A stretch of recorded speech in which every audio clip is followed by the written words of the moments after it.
Саламатсыздарбы, эфирде сайт кабар түрмөгү, аны Гүлшайыр Турдалиқызы тааныштырам. Молдокелердин мушташы эмне себептен чыкканы, кайсыл айылдагы мечитте орун алганы белгилүү болду. Сокулук районунун имамы Икрам Рыспаевдин айтымында, окуя бир ай мурун Чүй облусунун Сокулук районунун Новопавловка айылындагы мечитте орун алган. Бул видео якынчылар менен болгон мушташта тартылган. Алар өз алдынча эл аралап даават жүргүзгөндөр. Мушташтада ошолорду мечитке уруксаты жок киргендиги үчүн сабашты болушу керек деп болжолдонууда. Уруш болгон мечит Сокулук районунда каттоодон өткөн эмес.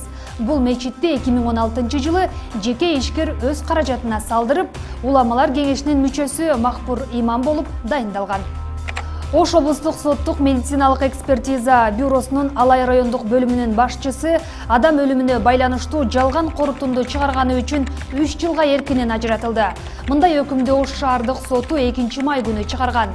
Айыпталуучу Алай районунда курулушта иштеп жүрүп, 2016-жылдын 21-сентябрында каза болгон Майрамбек Нажиевдин автокырсыкка чейин адамдар тарабынан сабалганын жашырган. Буга чейинки тергөө иштери экспертизанын жалган корутундусу менен жүргүзүлүп келген. Бир болчу депутат Мыктыбек Абдылдаев да президенттикке талапкерлигин коет экен. Анын жашын, иш тажрыйбасын, билимин, деңгээлин эске алганда президенттикке татыктуу эле адам. Бирок аны эл колдоюу кээ ушунда. Бул жагын алып караганда кыйыныраак болуп калат го. Анын үстүнө акча да керек. Ал эми Абдылдаевда акча билишчибизче жокко эсе болуш керек. Андай болгон күндө да убакыт көрсөтөт деп жазат Ачык Саясат. Туркияда кыргызстандык 22 кыз сойкулукка шектелип кармалды. Туркиянын Анталия шаарында сойкулукка каршы рейд учурунда кармалгандардын арасында Кыргызстандын 22 жараны бар. Бул тууралуу бүгүн Тышкы иштер министрлигинин маалымат кызматы Стамбулдагы башкы консулдуктун алдын ала маалыматына таянуу менен кабарлады. Ал маалыматка караганда Анталиядагы тартип коргоо кызматкери сойкулукка бөгөт коюу иш-чарасынын алкагында 84 адамды кармаган. Алардын 78-и чет өлкөлүктөр, арасында кыргызстандык 22 жаранда бар. Учурда алар Анталиянын миграция кызматынын бөлүштүрүүчү жайында кармалып турат.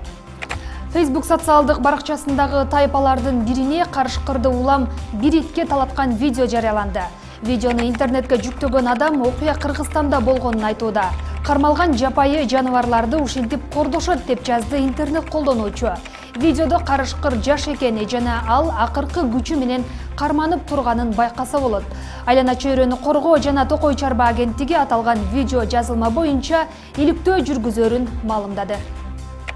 Баткенде бышкан өрүктүн 1 килограммы 100 сомдон сатылууда. Сатуучу Адыбек Кудайбердиевдин айтымында учурда бышкан өрүктү Тажикстандан алып келип жатышат. Тажикстанда күн ысык болгондуктан өрүк эрте бышат. Ошондой эле өрүктүн эрте бышуучу сорттору да бар. Баткендин өрүктөрү азырынча быша элек.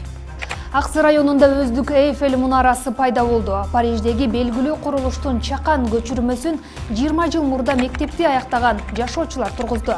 Коштөбө айыл аймагынын башчысы Асанбек Тыныбеков билдиргендей, түнкүсүн күйүп жануучу мунаранын бийиктиги 12 метрге жетет. Бул Париждеги курулушка салыштырмалуу 25 эсе жапыз. Мунараны тургузууга Горький атындагы мектептин бүтүрүүчүлөрү 300 000 сом сарптаган. Шыкмаматовдун соту 24 майга жылды. Тиешелүү чечимди бүгүн Бишкектин 1-май райондук соту чыгарды. Буга парламенттеги Атамекен фракциясынын депутаты Алмамбет Шыкмаматов адвокаты Чынара Жакыпбекова УКМКда болгондуктан кел албай калганына себеп болду. Суд алгачкы жараянды бүгүнкү күнгө белгилеген эле. Алмамбет Шыкмаматовго 2011 жылы эсеп палатасынын аудитору болуп турган кезде өз аялына таандык автоунааны тендер аркылуу мекемеге сатып алууга аралашкан деген айып тагылып, Кылмыш кодексинин 303-беренеси боюнча кылмыш иши козголгон. Мына ушундай жаңылыктар сайт кабар түрмөгүн толуктады. Эске салсак, Ош ТВ телеканалы интернет басылмаларынан алынган маалыматтардын маани маңызына жооптуу эмес. Кечиңиздер көңүлдүү улансын, саламатта калыңыздар.